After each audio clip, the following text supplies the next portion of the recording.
हाँ जी, तो आज से हम लोग क्या स्टार्ट कर रहे हैं, आप लोगों का ये section C security analysis and portfolio management, जो आपके यहाँ कवर करता है कितने मार्क्स, 25 मार्क्स। मतलब आपका 100 में से 25 बोले तो करीब 1/4 हिस्सा ये security analysis and portfolio management cover करता है, राइट।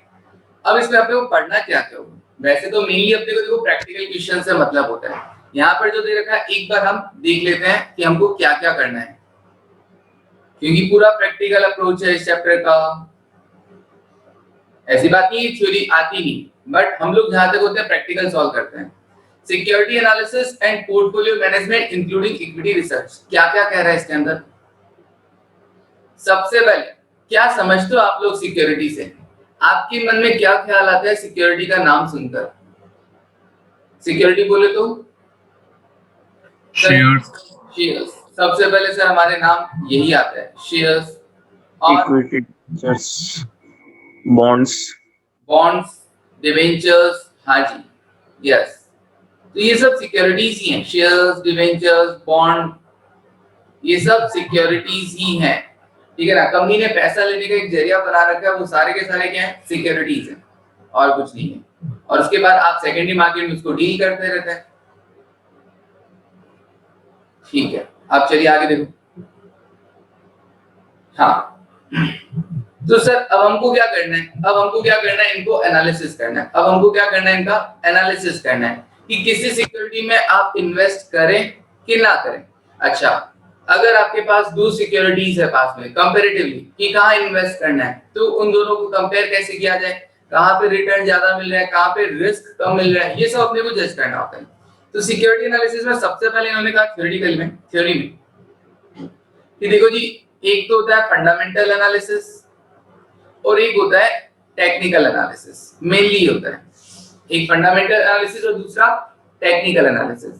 फंडामेंटल एनालिसिस में क्या देखा जाता है, फंडामेंटल एनालिसिस के अंदर हमें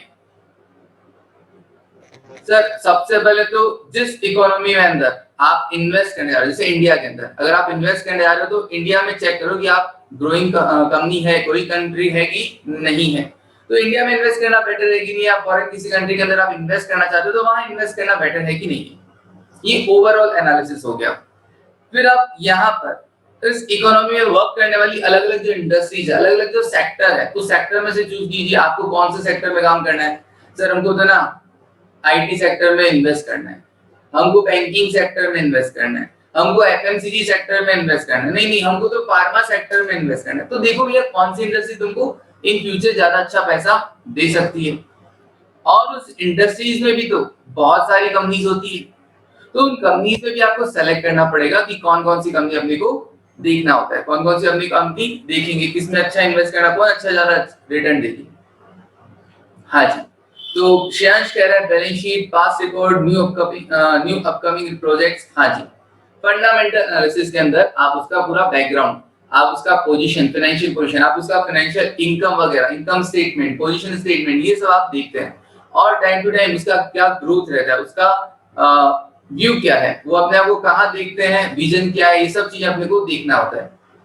और अभी कैसा वर्क है, कैसा मैनेजमेंट है, ये सब फंडामेंटल है।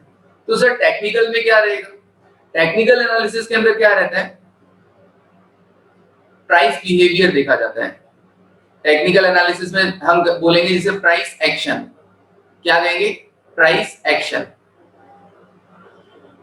प्राइस एक्शन देखा जाता है। और अभी का रियल टाइम मूवमेंट देखा जाता है कि लोग, उस लोगों का जो लोग है या ये कहूं इन्वेस्टर है, उस शेयर्स को या उस डिबेंचर्स के रेट को कहां सोचते हैं कि वो शेयर का रेट कहां पर होना चाहिए, अभी एग्जिस्ट कहां पे करना चाहिए। प्राइस एक्शन क्या होता है, ये धीरे धीरे मैं आपको ना प्रैक्टिकली बताऊंगा, टेंशन मत लेना। तो टेक्निकल एनालिसिस एक बहुत बड़ा पार्ट है। अच्छा, तुमको क्या लगता है आज के टाइम पैसा ज्यादा किससे कमाया जाता होगा, फंडामेंटल एनालिसिस से भी कमाया जाता है, टेक्निकल एनालिसिस से भी कमाया जाता है, लेकिन ज्यादा पैसा कहाँ मिलेगा तुमको। प्रियांशी कह रही है टेक्निकल एनालिसिस। हाँ प्रियांशी, ज्यादा टेक्निकल। पैसा किसी को चाहिए ना वो टेक्निकल एनालिसिस आज के आज। अच्छा तुमको क्या लगता है आज तुमको इंट्राडे करना है, इंट्राडे समझते हो, इंट्राडे सर ये इंट्राडे क्या होता है। हाँ हाँ, अगर जो टेक्निकल सीख गया वो जल्दी पैसा कमाएगा। हाँ श्रेयांश, हाँ, चिरायु कह रहा है सर इंट्राडे मतलब trading with in a day. Yes, intraday मतलब सेम डे आप क्या कर रहे हो? हाँ, सेम डे आप कर रहे हैं buying and selling, buying and selling. सुबह लिया, शाम को, शाम क्या दोपहर में ही वापस क्या कर दिया, बेच दिया, या सुबह बेचा और शाम को वापस उसे खरीद लिया, तो ये होता है इंट्राडे। सर पहले बेच के बाद में खरीद सकते हैं क्या? हाँ जी, पहले बेचकर बाद में खरीद सकते हैं। जैसे कल अडानी के शेयर्स गिरे थे, काफी काफी गिरे थे। हाँ, क्योंकि उसमें एक रिपोर्ट आ गई थी, सुचिता दलाल ने कह दिया था साहब यहाँ पे तो फ्रॉड हो रहा है। हाँ, लोअर सर्किट लग गया था। लोअर सर्किट का मतलब क्या होता है? सुचिता दलाल को तो अब सब जानते हैं, कोई प्रॉब्लम ही नहीं है, तुम सब जानते हो आजकल। हाँ, जिसने भी हर्षद मेहता वेब सीरीज देखी है वो सब जानता है। अब हाँ, लोअर सर्किट लग गया था। लोअर सर्किट मतलब अब भैया उससे नीचे नहीं गिरेगा। उसके बाद उन शेयर्स में बाइंग हुई, तो मतलब सब लोगों ने पहले बेचा होगा। किसी के पास होल्डिंग है वो जल्दी से नहीं बेचता। ये लोग कौन होते हैं? ये लोग उल्टा खेलने वाले होते हैं कि बेचो, स्टार्टिंग में बुरी खबर आई है बेचो, और शाम को थोड़ा सा रेट सुधरेगा तो वापस बाय कर लेंगे। ठीक है ना, स्टार्टिंग में। हाँ सर पिछली बार भी यही हुआ था, खबर फैल गई थी कि लॉस में जा रही है तो सबने बेचे थे खूब। हाँ, वो होता है, वो होता है। देखो क्या होता है, रेट जब गिर रहा होता है ना, मार्केट जब गिर रहा होता है तो सब लोग साथ में हो जाते हैं। अरे भैया, कोई डर के साथ में होता है और कोई कमाने के पर्पज से साथ में, कोई डर के साथ, अरे मेरे पास शेयर है, कहीं ये मेरे रेट से नीचे और नीचे चला गया तो इसलिए मैं बेचता हूँ।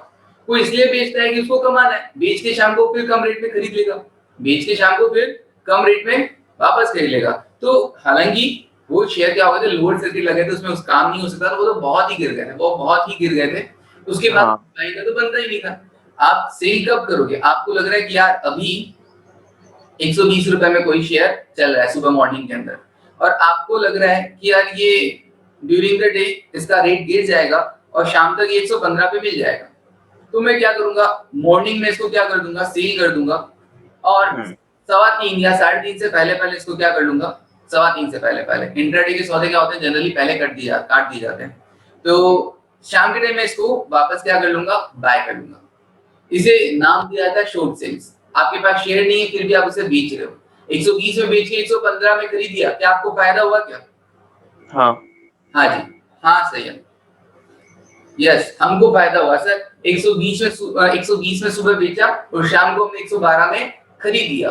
तो ये सब कैसे पता चलेगा? इंट्राडे के लिए आपको करना होगा तो आपको फंडामेंटल काम नहीं करेगा, उसमें आपको टेक्निकल एनालिसिस काम करेगा, प्राइस बिहेवियर काम करेगा, लोगों की सोच काम करेगी कि लोग उसको कहां पर ले जाना चाहते हैं। ये सब टेक्निकल एनालिसिस के अंदर कवर होता है। और ये जो आप आगे देख रहे हैं नाम, क्या क्या, सपोर्ट एंड रेसिस्टेंस लेवल, किसी शेयर का, किसी कंपनी के शेयर का या खुद निफ्टी का सपोर्ट लेवल कहां पर है और रेसिस्टेंस लेवल कहां पर है। सपोर्ट लेवल मतलब अब इससे नीचे नहीं जाएगा, रेसिस्टेंस लेवल मतलब उससे ऊपर नहीं जाएगा। तो क्या सर कभी तोड़ेगा ही नहीं सपोर्ट और रेसिस्टेंस को? तोड़ेगा, लेकिन उसको तोड़ने के लिए ज्यादा फोर्स की जरूरत होगी। फोर्स मतलब ज्यादा वॉल्यूम की जरूरत होगी। जब ज्यादा लोग पीछे पड़ जाएंगे, भैया तोड़ो बेचो, सब लोग बेचने में लगे तो सपोर्ट सारे टूट जाते हैं, फिर नए सपोर्ट और रेसिस्टेंस लेवल बनते हैं। ऐसे ही सब लोग अगर बाइंग पे लग जाए तो भैया रेसिस्टेंस लेवल भी टूटता है, टूटेगा नहीं तो भैया मूवमेंट वरना एक ही रेंज के अंदर होता रहेगा। तो सपोर्ट रेसिस्टेंस फॉर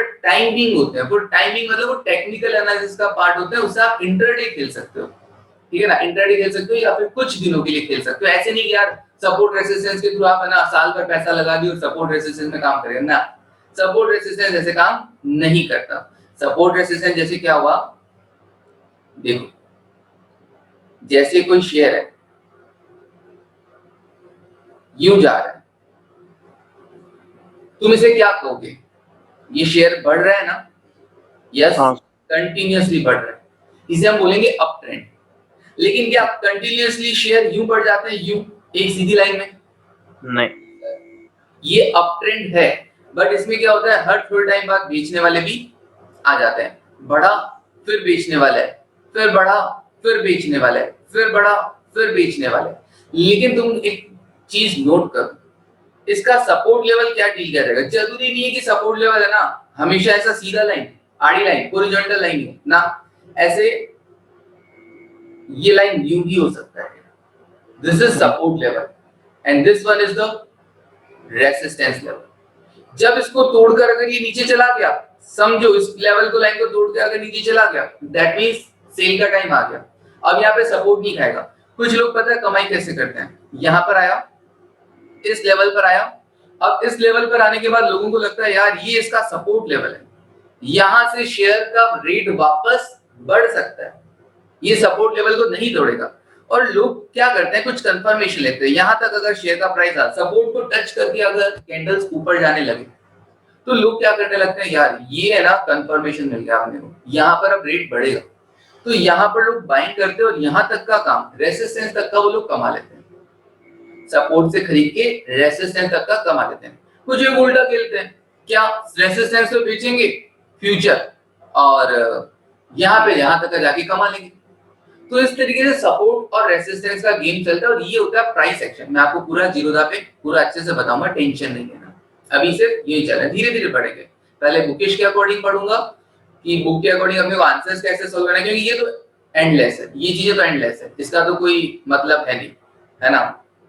पहले बुक के अकॉर्डिंग चलूंगा, फिर एट द एंड मैं इन सब की भी बात करूंगा। तो ये सही नहीं है क्या ऐसे प्रिडिक्ट करना, मैंने कब कहा प्रियांशी गलत है, यही तो सबसे बेस्ट है। मैंने कहा ना, अगर आप प्राइस एक्शन सीख जाते हैं तो आप यहाँ पे सपोर्ट पे आराम से खरीदेंगे और आराम से यहाँ पे रेसिस्टेंस तक आप आराम से पैसा कमा सकते हैं। तो टेक्निकल एनालिसिस बेस्ट है, फंडामेंटल एनालिसिस मुझे कम पसंद है। मैं आज ही उस कंपनी के बारे में प्रिडिक्ट कर रहा हूँ 5 साल बाद क्या होगा, बहुत मुश्किल है, होने को हो जाएगा, लेकिन 5 साल में कोई मैनेजमेंट चेंज हो गया, कुछ भी चेंज हो गया, कुछ भी सिनेरियो चेंज हो सकता है। तो एक लंबे टाइम के लिए इन्वेस्टमेंट मेरे अकॉर्डिंग तो हमेशा रिस्की रहता है, ठीक है ना। एक लंबे टाइम के लिए हमेशा रिस्की रहेगा। आपको इन्वेस्ट करना है मार्केट में, आप तब इन्वेस्ट कीजिए जब मार्केट गिरा हो और वापस बढ़ने को, उस टाइम इन्वेस्ट करो, बस सिंपल, है ना। तो दोनों चलते हैं मार्केट में, सब तरीके से कमाने वाले लोग होते हैं, फंडामेंटल एनालिसिस वाले भी होते हैं, टेक्निकल एनालिसिस वाले भी होते हैं। तो आराम से आप कमा सकते हैं, जैसा आप जिस अप्रोच के साथ आप स्टार्ट करेंगे, प्रैक्टिस में आएगा, आप उसी से कमाना स्टार्ट कर देंगे। तो ये सपोर्ट और रेसिस्टेंस मैंने आपको बताया, और ये भी बताया कि जरूरी नहीं है कि सपोर्ट और रेसिस्टेंस यूं सीधी लाइन ही हो कि हमेशा यूं ही मूव करेगा ना, जरूरी नहीं ऐसा शेयर मूव करे, अप ट्रेंड में भी हो सकता है, डाउन ट्रेंड में भी हो सकता है। तो उसके अकॉर्डिंग हमें सपोर्ट और रेसिस्टेंस का लाइन ड्रॉ करना पड़ता है, ठीक है। Pattern in stock price, pattern वही चीज है, पैटर्न की किस पैटर्न में मूव करता है, कितना परसेंट अप जाता है, बहुत सारे एनालिसिस है। अगर आप अलग अलग इंडिकेटर्स के बारे में जाके पढ़ना चाहेंगे अलग अलग, तो बहुत सारे हैं, कुछ काम के हैं, कुछ काम के नहीं है। तो ये सब आपको देखना पड़ता है। ये सब टेक्निकल एनालिसिस में जितना एंटर होगे उतना कम है इसके अंदर। चलिए सर, ये सपोर्ट रेसिस्टेंस की मैंने बात की, टेक्निकल है। तो इंट्राडे अगर आपको कमाना है तो टेक्निकल एनालिसिस, लॉन्ग टर्म के लिए अगर आप किसी कंपनी का देख रहे हो देन फंडामेंटल एनालिसिस। चलिए सर आगे बढ़ते हैं। और क्या काम आता है सर, मूविंग एवरेजेस, अलग अलग मूविंग एवरेजेस होती हैं, ठीक है ना। कितना भी सेट कर लो, तुम्हारी इच्छा है 5, 7, 10, 9, 15, 20, 30, 50, 100, 200, जो तुम्हारे लिए सुटेबल हो। तो अलग अलग मूविंग एवरेजेस होती है, उनका रूल होता है, मूविंग एवरेज के अकॉर्डिंग लोग पैसा कमाते हैं। ये भी एक टेक्निकल इंडिकेटर का ही पार्ट है। बॉलिंगर बैंड ये भी टेक्निकल इंडिकेटर का पार्ट है, टेक्निकल एनालिसिस का पार्ट है। ये इंडिकेटर है जो आपको इंडिकेट करते हैं कि इनका अपना अपना सेट पैटर्न होता है कि यार अगर ऐसा पैटर्न दिखाया ना इन लोगों ने तो अब क्या होएगा, अब मार्केट ऊपर की तरफ बढ़ेगा। जैसे मूविंग एवरेज वगैरह के अंदर क्या होता है, अलग अलग मूविंग एवरेजेस हैं। ये मान लीजिए 20 का मूविंग एवरेज है, ये 50 का मूविंग एवरेज, दूसरा एक 50 का मूविंग एवरेज है, ये 50 का मूविंग एवरेज है। तो अगर जैसे 20 का मूविंग एवरेज 50 की मूविंग एवरेज को अगर क्रॉस करता है नीचे से ऊपर की तरफ, तो हम इसे कहेंगे अप ट्रेंड, हम इसे कहेंगे अप ट्रेंड। छोटा वाला मूविंग एवरेज, कम टाइम पीरियड का मूविंग एवरेज ज्यादा टाइम पीरियड वाले को क्रॉस करता है, क्योंकि छोटा जो होता है कम टाइम पीरियड वाला होता है वो ज्यादा मूव करता है, जो ज्यादा मूव करता है। तो 50 वाला और नॉर्मल मान लो सीधा लाइन है, तो 20 वाला ऊपर से नीचे, नीचे से ऊपर, इसके ऊपर नीचे होता रहेगा, और वही इंडिकेट करेगा कि अगर ऊपर नीचे से ऊपर गया है तो अप ट्रेंड की तरफ जा रहा है, और अगर मान लो ये यूं होता दिस वन तो ये डाउन ट्रेंड की तरफ जा रहा था। तो ये मूविंग एवरेजेस का भी बहुत रूल होता है, ठीक है। चलिए अलग अलग मूविंग एवरेजेस यूज होती है, डिपेंड करता है कौन कौन सी पे सूटेबल है, कौन कौन सा सूट करता है और उसके अकॉर्डिंग यूज किया जाता है। फिर उसके बाद कुछ थ्योरीज है, डाउ जोन्स थ्योरीज वगैरह, इनका अपना अलग अलग मानना है, वो हम देखेंगे कि इनकी एजम्पशंस क्या है, उनके अकॉर्डिंग क्या क्या मूव करता है, प्राइस कैसे मूव करता है। फिर जो हम लोग प्रैक्टिकल में सबसे पहले लेंगे वो होगा पोर्टफोलियो मैनेजमेंट, सिक्योरिटी एनालिसिस के बाद, सिक्योरिटी एनालिसिस के बाद फिर पोर्टफोलियो मैनेजमेंट थ्योरी, जिसमें प्रैक्टिकल में आएगा Markowitz model, CAPM model, APT model, ये प्रैक्टिकल में आएगा। बाकी efficient market hypothesis, random walk theory, ये दोनों थ्योरी है। और शार्प इंडेक्स थोड़ा प्रैक्टिकल है, ज्यादा इंपॉर्टेंट नहीं होता। तो सबसे इंपॉर्टेंट इसमें जो अपने रहेगा मार्कोविट्ज मॉडल और सीएपीएम, इनके भरे पड़े हैं क्वेश्चन, ये दो मॉडल के, सीएपीएम और मार्कोविट्ज मॉडल, ये आपको दोनों मिलेंगे। सीएपीएम का आप लोगों ने पढ़ भी रखा है अगर आपको याद हो तो। हाँ सर, सीएपीएम हमने पढ़ रखा है, expected return equals to RF plus beta into RF minus RF. हाँ सर, ये तो हमने ना कॉस्ट ऑफ कैपिटल चैप्टर में पढ़ा था, वहां पर कॉस्ट ऑफ इक्विटी के लिए, हाँ जी वही फॉर्मूला सेम, जो शेयर होल्डर्स के लिए एक्सपेक्टेशन है वही तो कंपनी के लिए रिटर्न है, या यूं कहूं कंपनी जो कमा के दे रही है वही तो शेयर होल्डर एक्सपेक्ट कर रहा है ऑलमोस्ट सीएपीएम के अकॉर्डिंग। तो एक पार्टी के लिए तो वो कमाई है, दूसरी पार्टी के लिए वो एक्सपेक्टेशन। चलिए फिर हम देखेंगे क्या प्रैक्टिकल के अंदर, और पोर्टफोलियो मैनेजमेंट कंस्ट्रक्ट की, कैसे एक पोर्टफोलियो बना सकते हो जहां पे रिस्क कम होगा, ठीक है। Computing the portfolio total risk, बोले तो स्टैंडर्ड डिवीजन कैलकुलेट करवाएगा। उस रिस्क को भी अपने को दो पार्ट में डिवाइड करना है, सिस्टमैटिक और अनसिस्टमैटिक रिस्क। तुमको पता है सिस्टमैटिक और अनसिस्टमैटिक रिस्क क्या होता है? हाँ जी बताओ। ये आरकॉम कंपनी खराब हुई, अपनी वजह से हुई, खुद के मैनेजमेंट की वजह से हुई, पैसा खा गए, नियत नहीं थी, जो भी था, कुछ नहीं, मैं कुछ नहीं बोलना चाहता। हाँ मैंने कहा कि भैया कंपनी के बुरे दिन चल गए थे, हाँ मैनेजमेंट खराब था, कुछ भी था। तो किसी पर्टिकुलर कंपनी में जो रिस्क होता है वो उसका खुद का रिस्क होता है, वो कहलाता है अनसिस्टमैटिक रिस्क। अनसिस्टमैटिक रिस्क, ठीक है, अनसिस्टमैटिक रिस्क उसका पर्टिकुलर उस कंपनी का रिस्क है। और सिस्टमैटिक रिस्क क्या होता है? ओवरऑल मार्केट पे जो आता है, ओवरऑल ऐसा इंफॉर्मेशन जो पूरे मार्केट को इफेक्ट करती है, वो कहलाती है सिस्टमैटिक रिस्क। मतलब जैसे कोरोना आया था, बताया कोरोना आया तो सारी कंपनीज पर ओवरऑल इंपैक्ट सेम आया था, एक बार तो सेम आया था, बाद में फार्मा सेक्टर बढ़ा, वो एक अलग बात है। बट ओवरऑल मार्केट में जो कोई भी इंफॉर्मेशन, आज कई कंट्री में लड़ाई छिड़ जाए तो उस कंट्री पे जो इफेक्ट आने वाला है, उस कंपनी के शेयर्स पे जो इम्पैक्ट आने वाला है, मार्केट पे जो टोटल इम्पैक्ट आने वाला है, वो उसका ओवरऑल रिस्क कहलाता है, सब कंपनीज पर एक साथ आएगा। That is systematic risk, that is systematic risk. आज इंटरेस्ट रेट बढ़ जाता है, कम हो जाता है, उसका इम्पैक्ट सब पर आता है, दैट इज सिस्टमैटिक रिस्क। हाँ श्रेयांश कह रहा है सर सेडल सेंजल भी पढ़ाओगे क्या? हाँ श्रेयांश पढ़ाऊंगा, टेंशन नहीं, और बाकायदा पूरा प्रैक्टिकली बताऊंगा, ठीक है ना, कि कैसे होगा ये स्ट्रेडल, कौन सा स्ट्राइक रेट होता है, कैसे स्ट्रेडल होता है, कैसे स्टेंजल होता है, ठीक है। चलिए सिर्फ थ्योरी नहीं, पूरा प्रैक्टिकली बताऊंगा। ऑप्शन मार्केट की टर्म सही है, स्ट्रेडल और स्टेंजल, तो पूरा प्रैक्टिकली बताऊंगा, ठीक है। स्ट्रिप, स्टेप, स्ट्रेडल, स्टेंजल, बहुत सारी कंडीशंस होती हैं, ठीक है ना, कि उसमें से स्ट्रेडल और स्टेंजल बहुत काम आती है। चलिए श्रेयांश को नाम पता है, बाकी को धीरे धीरे पता चल जाएंगे, टेंशन नहीं। हाँ जी, उसके बाद हमको क्या देखना होगा सर? हम रिस्क को कैसे कम करें, देखेंगे कैसे कम करें, देखते हैं कौन सी सिक्योरिटी में कितना इन्वेस्ट किया जाए कि हमारा रिस्क रिड्यूस हो जाए। फिर बस रिस्क और रिटर्न को एक साथ कंसीडर करेंगे ना।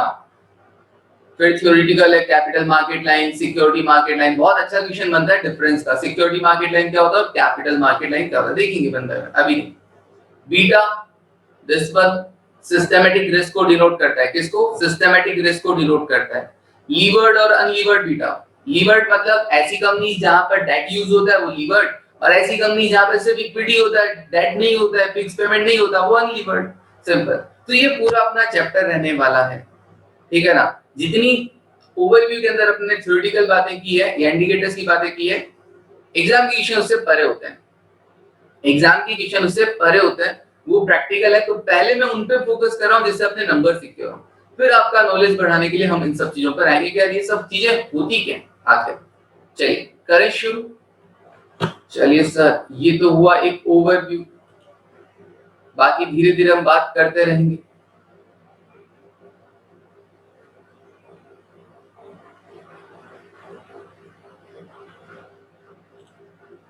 हाँ जी, अब अपना पेन और रजिस्टर लेंगे और शुरुआत करेंगे।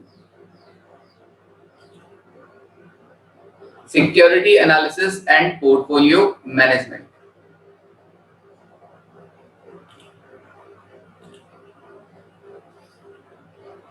हाँ जी, देखिए, सबसे पहले मैं बात करूंगा सिक्योरिटी एनालिसिस की। सबसे पहले बात करेंगे सिक्योरिटी एनालिसिस की।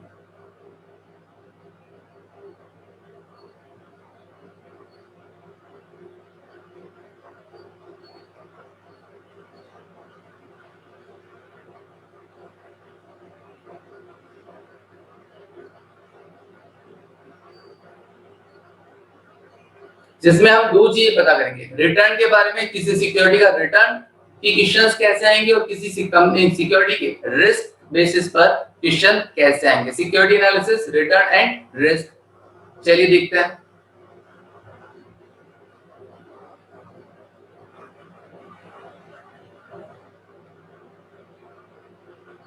Return, return from security, return from security.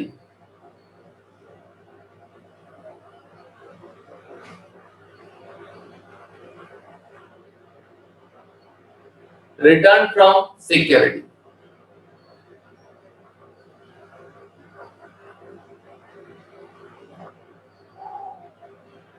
जिसमें हम पहले बात कर लेते हैं holding period return. Holding period return,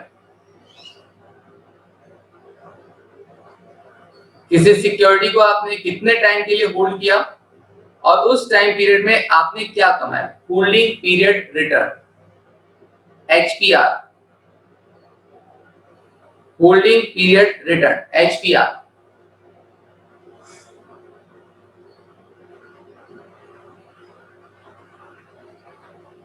हाँ जी, इसमें लिखिएगा HPR is the total return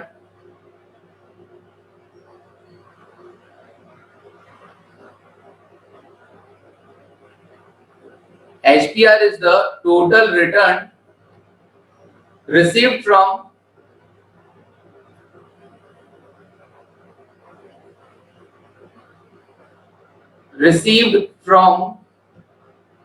holding an asset. Holding an asset. Asset क्या? Securities. Securities over a period,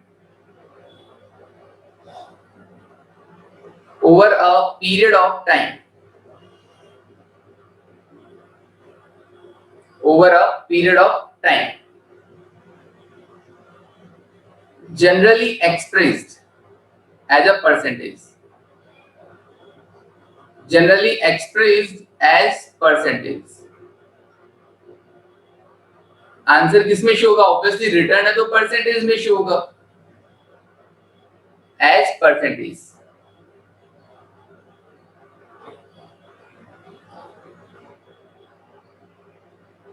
हाँ जी, HPR का फॉर्मूला क्या रहेगा? Holding period return. आप बताओ, किसी शेयर को अगर आपने खरीद लिया तो आपको उससे क्या क्या इनकम हो सकती है, आप खुद सोचिएगा। किसी शेयर को अगर आपने परचेज किया है तो आप क्या क्या कमा सकते हैं।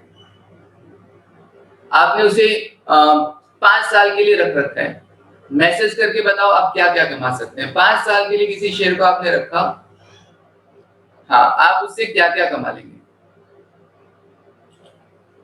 सर डिविडेंड एंड एप्रिसिएशन, हाँ Chirayu, dividend and appreciation, capital appreciation.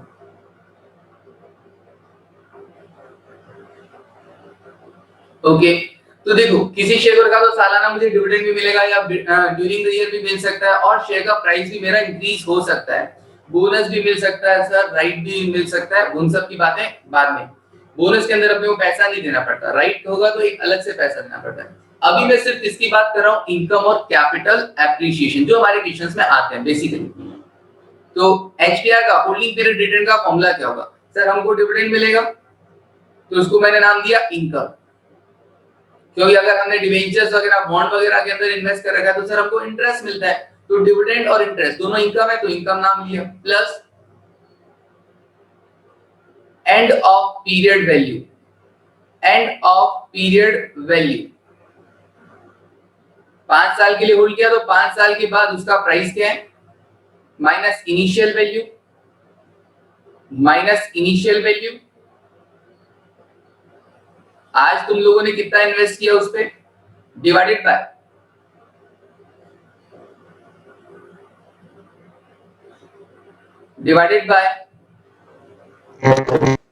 Initial value, divided by initial value into 100, क्योंकि परसेंटेज में निकालना है इसलिए इनटू 100।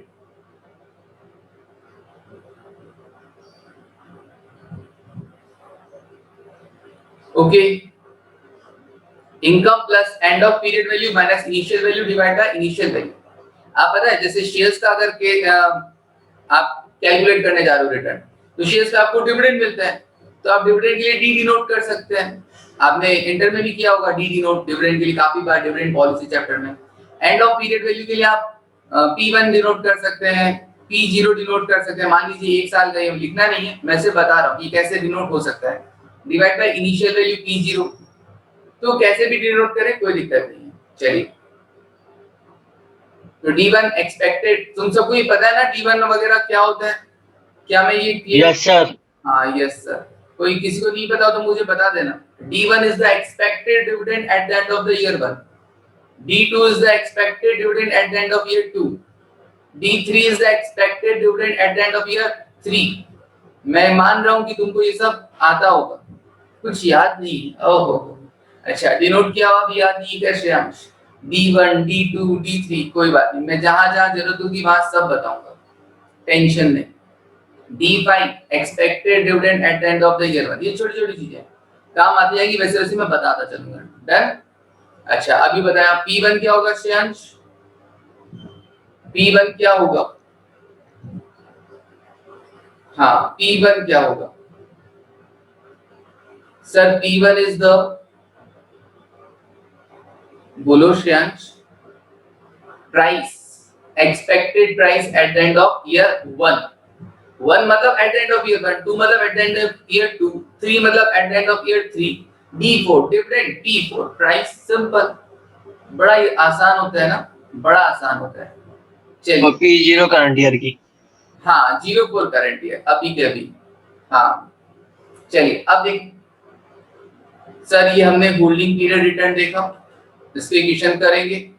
हाँ श्रेयांश आपकी आवाज नहीं आ रही, और आ भी रही तो बहुत कभी कभी आ भी रही तो बिल्कुल साफ नहीं आ रही, इसलिए आप मैसेज करें, है ना। चलिए आगे बढ़ते हैं। नाउ सर एचपीआर का और कोई फॉर्मूला? मैंने कहा हाँ और भी फॉर्मूला है एचपीआर का, लिखो।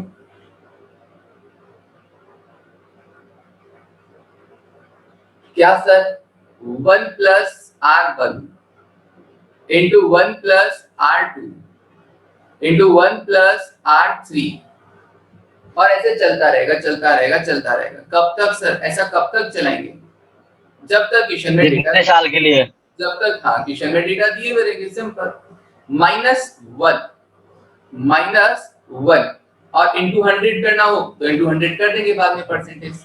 तो मतलब क्या हुआ, मान लीजिए आपको फॉर एन एग्जांपल, मान लीजिए आपको बोला कि पहले साल आपने कमाया 10%, दूसरे साल आपने कमाया अपनी कैपिटल पे 12%, तीसरे साल आपने अपनी कैपिटल पे कमाया 15%। आप मुझे बताएं 3 साल में आपका होल्डिंग पीरियड रिटर्न कितना हुआ, तो आप क्या बताएंगे? बताओ, ट्राई करके बताओ। आपका होल्डिंग पीरियड 3 साल की लाइफ है, पहले साल 10, फिर 12, फिर 15। 0.4168। 0.4168। अच्छा बाकी के लोग भी बता दो।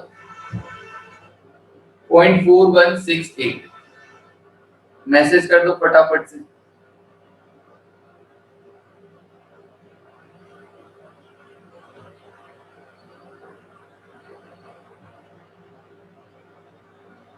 हाँ जी 0.4168 को इंटू 100 करेंगे तो क्या आएगा 41.68%।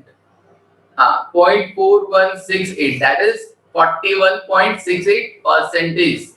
श्वेता ने आंसर कर दिया, अभिषेक ने कर दिया, बाकी के लोग किसी का नहीं है तो बताओ सर कैसे करते हैं। शंकर का आ गया आंसर, रोहित का आ गया, हाँ जी सर 1.10 इंटू 1.12 इंटू 1. नहीं आया पंकज, ओके इंटू 1.15। देखो पंकज -1। अब देखो कितना आया। परसेंटेज जहां पर भी होगा फॉर्मूला में जब भी यूज करेंगे हम पॉइंट बनाकर यूज करेंगे, पॉइंट में डेसिमल में लिखा जाएगा, ठीक है। कभी भी परसेंटेज को एज इट इज परसेंटेज नहीं रखना। अब देखो पंकज कितना आया 1.10 इंटू 1.12 इंटू 1.15 -1। क्या 0.4168 आया? क्या 0.4168 आया?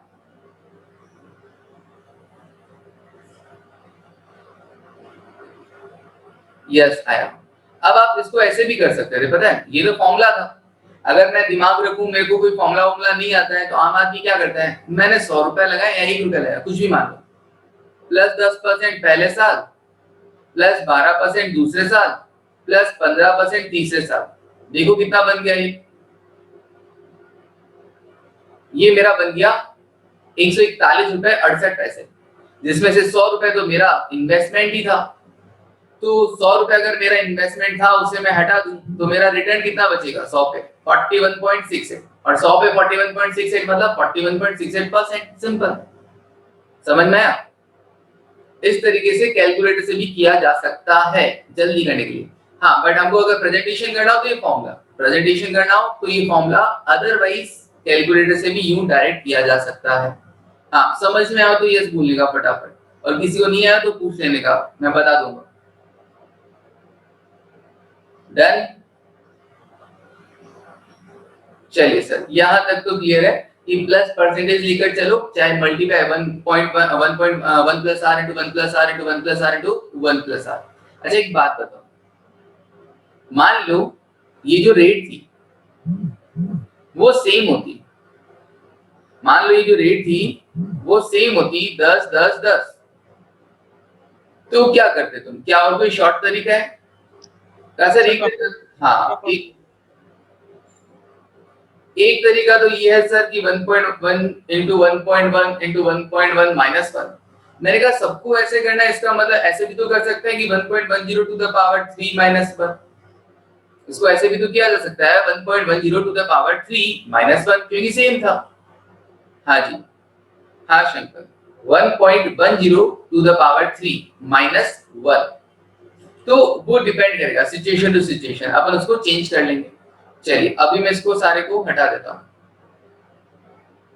और फिर ढंग से क्वेश्चंस करेंगे। डिलीट, ठीक है। चलिए तो ये फॉर्मूला तो कब काम आया अपने, ये कब काम आया? If rate of return is given, है ना, if different rate of return is given for different time period. और अगर मैं एचपीआर के लिए अगर बात करूं, अगर आपको रेट ऑफ रिटर्न दे रखा हो, R for rate of return, R for percentage return, R लिख लो। आर क्या होता है सर? आर क्या होता है यहाँ पे? आर क्या है?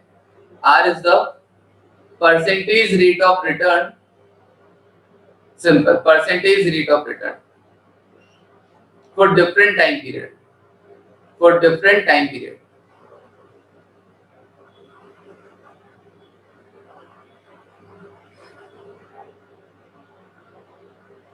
Different time period R1 R2 R3 अलग अलग टाइम पीरियड में आपने क्या कमाया, ठीक है, ओके।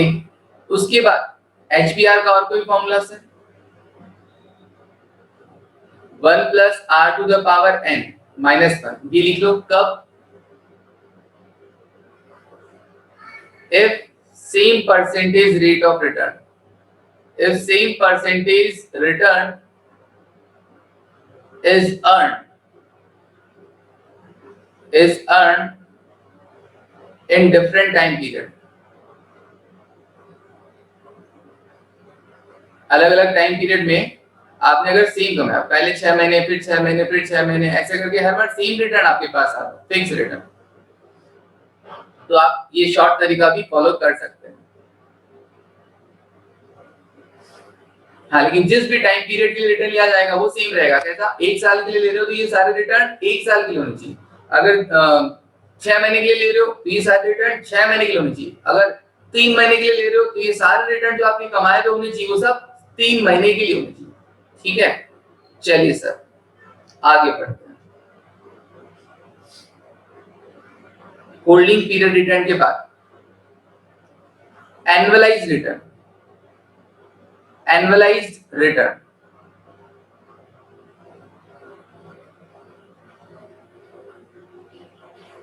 एनुअलाइज्ड रिटर्न,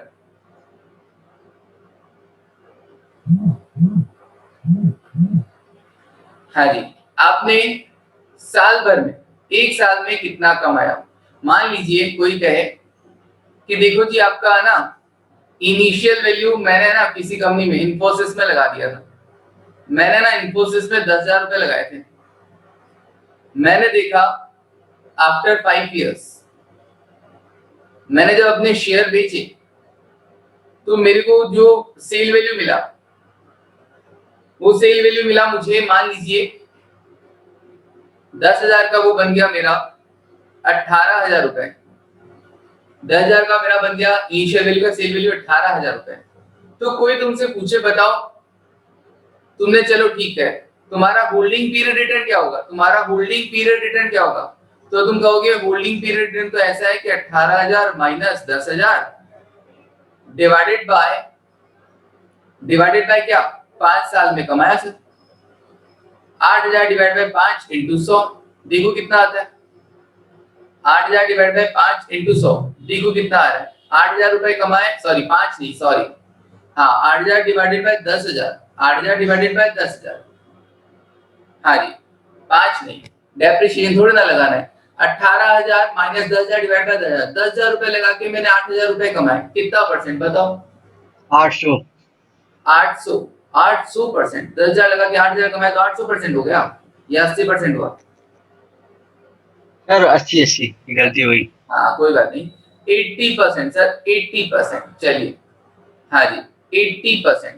तो होल्डिंग पीरियड रिटर्न क्या बोला कि यार 10,000 लगा के मैं 8,000 कमा रहा हूँ 5 सालों में, तो 80%, 5 सालों में मैंने कितना कमाया? 80%। तो क्या तुम मुझे ये बता सकते हो तुम्हारा एनुअलाइज्ड रिटर्न क्या है?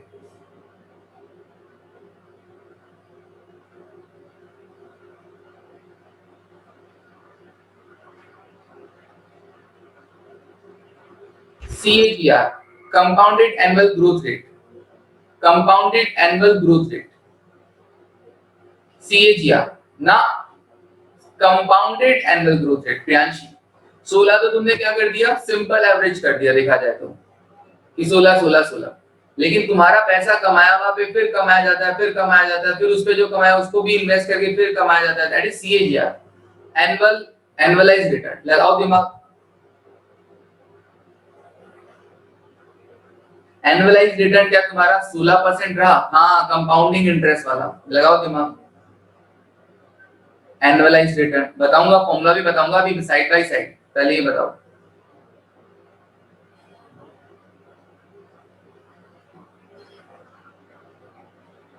हाँ कंपाउंड एनुअल ग्रोथ रेट। चलो सर आप ही बता दो, चलो देखो इसके लिए एक फॉर्मूला यूज करोगे क्या सर?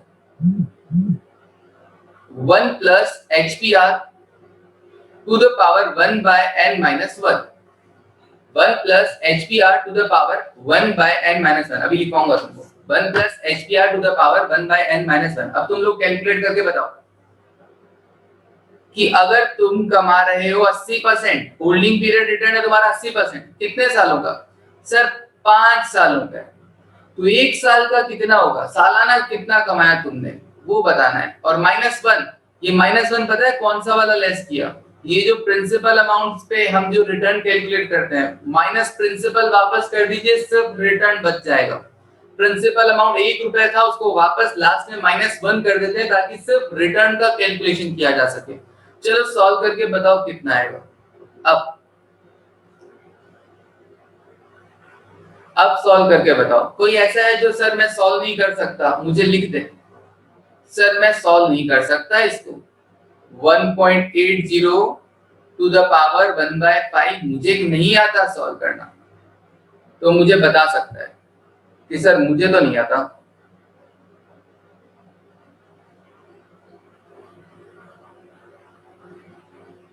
सर 1.1583। बाकी के लोग भी आंसर आ रहे हैं।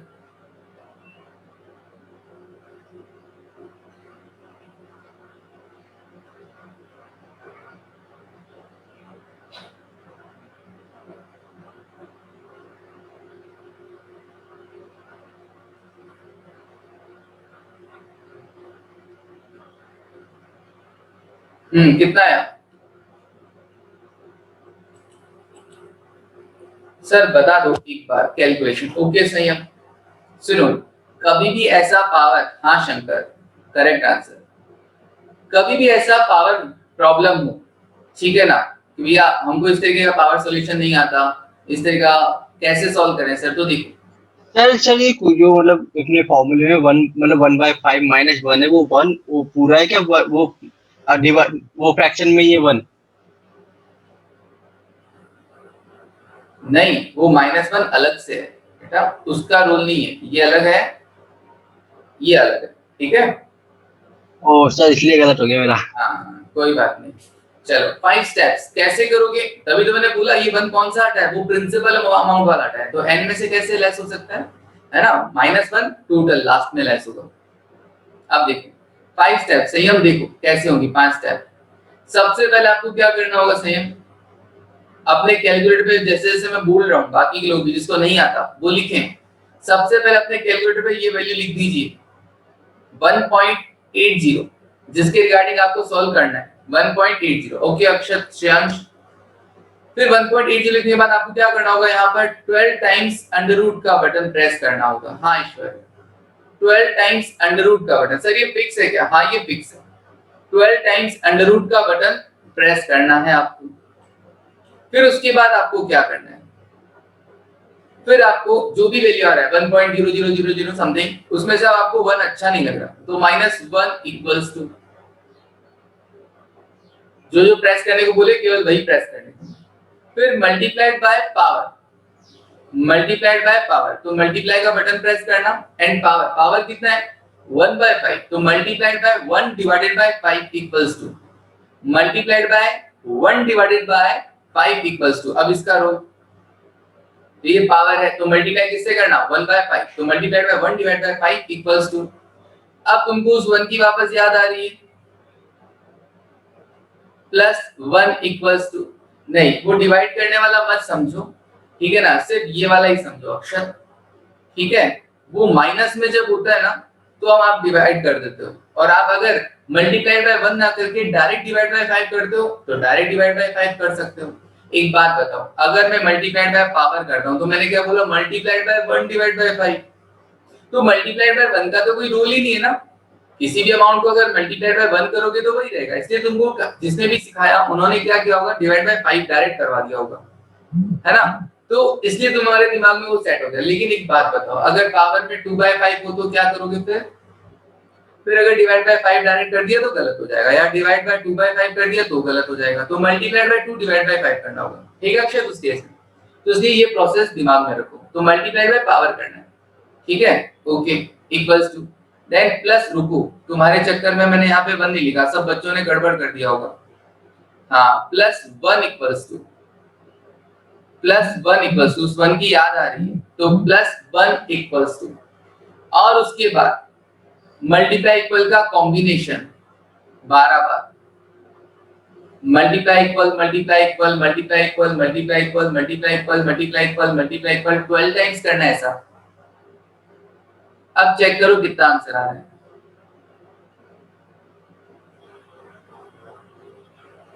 और अपने रजिस्टर में पीछे लिख लेना, बहुत काम आने वाली है।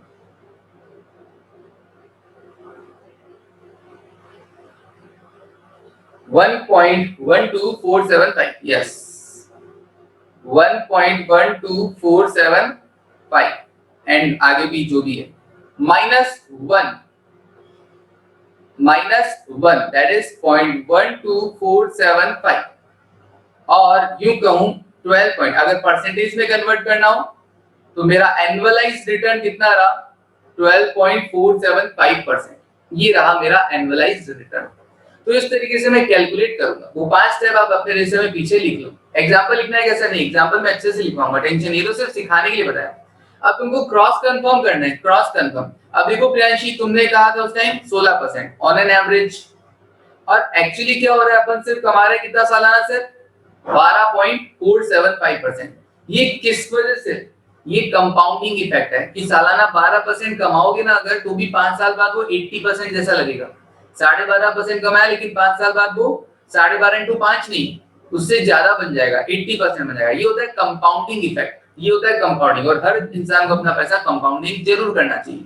हाँ सर, ये कंपाउंडिंग की वजह से होता है कि आपने जो 1 साल में कमाया फिर उस पे भी इंटरेस्ट अपने को अगले साल मिलता है, आपको रिटर्न मिलेगा, वो भी अपने को कुछ ना कुछ पैसा कमाकर देगा। इसलिए वो बंदा, वरना तो क्या होगा 12.5% into 5 साल करके देखो कितना बैठता है, 60 तो ये बैठ गया और 2.5 ये बैठ गया, 62.5 बनता है। बट हम लोग कितना कमा लिए 5 साल में, 80%। क्यों? ये 18%, 17.5% ज्यादा क्यों? कंपाउंडिंग इफेक्ट की वजह से। सर मुझे तो वापस चेक करना है होल्डिंग पीरियड कैसे आएगा, तो मैंने कहा होल्डिंग पीरियड वाला फॉर्मूला लगा लो।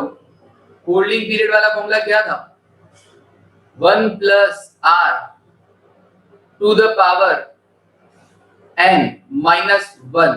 देख लो जरा कितना आ रहा है, 1 + r सालाना return, r1 r2 r3 r4 r5 same है। और अगर आप 5 सालों तक कमाते हो तो आपका होल्डिंग पीरियड रिटर्न कितना आएगा, देखो चेक करो, HPR कितना आ रहा है आपका, क्या 80% आ रहा है अप्रॉक्स? सर 80 आ रहा है। आ गया ना 80%, यस। तो हम लोग देखो दोनों तरीके से घूम लिए, HPR से एनालाइज पे पहुंच गए और वापस एनालाइज से HPR पे पहुंच गए। तो बस सिखाने के लिए सर, और कुछ नहीं, धीरे धीरे प्रैक्टिस में आ जाती है ये सारी चीजें। चलो अब क्या करें सर, आज सर वो एनुअलाइज्ड रिटर्न का फॉर्मूला कंप्लीट कर लेते हैं। लिखो एनुअलाइज्ड रिटर्न फॉर्मूला लिख लीजिए। सालाना आपने कितना कमाया, CAGR compound annual growth rate, compounded annual growth rate 1 + HPR to the power 1/n - 1, 1 + HPR to the power 1/n - 1। HPR जिस टाइम पीरियड के लिए दे रखा है दैट इज n क्या है, time period for HPR is given, n क्या है, time period for which HPR is given, जिसके लिए आपको holding period given, return given है। आपको HPR 5 साल के लिए गिवन है तो वहां पे n 5 आएगा, 2 सालों के लिए गिवन है तो 2 आएगा, डिपेंड करेगा। Time period for which HPR is given, मुझे 1 साल के लिए कैलकुलेट करना है ना, तो ऊपर यहाँ पर 1 आया, 1/n। तो n मतलब जैसे 5 सालों का है तो 5 के लिए, तो 1 के लिए कितना, राइट, ओके। चलिए तो आज सिर्फ फॉर्मूलास पे बात हुई, कल इसके अपन क्वेश्चंस और ट्राई करेंगे HPR और एनुअलाइज्ड रिटर्न की, उसके बाद हम बात करेंगे रिस्क वगैरह की। चलिए यहाँ तक बताओ, क्या आप इन फॉर्मूला से सेटिस्फाइड हो, क्या आप इनको यूज कर पाओगे? यस। हाँ जी, क्योंकि मैंने HPR का ये वाला फॉर्मूला भी देख लिया कि भैया डिविडेंड और इनकम्स के हिसाब से कि डिविडेंड इतना कमाया, एंड वैल्यू इनिशियल वैल्यू और देख लिया हमने, एंड वैल्यू डिविडेंड होता तो और ऐड हो जाता। ये वाला भी हमने देख लिया, ये वाला भी हमने देख लिया और ये वाला भी हमने देख लिया। कल और क्वेश्चन करेंगे और प्रैक्टिस में आएगा। तो अभी के लिए बस इतना ही। Thank you, take care, then bye. Thank you sir. Okay thank you. Okay.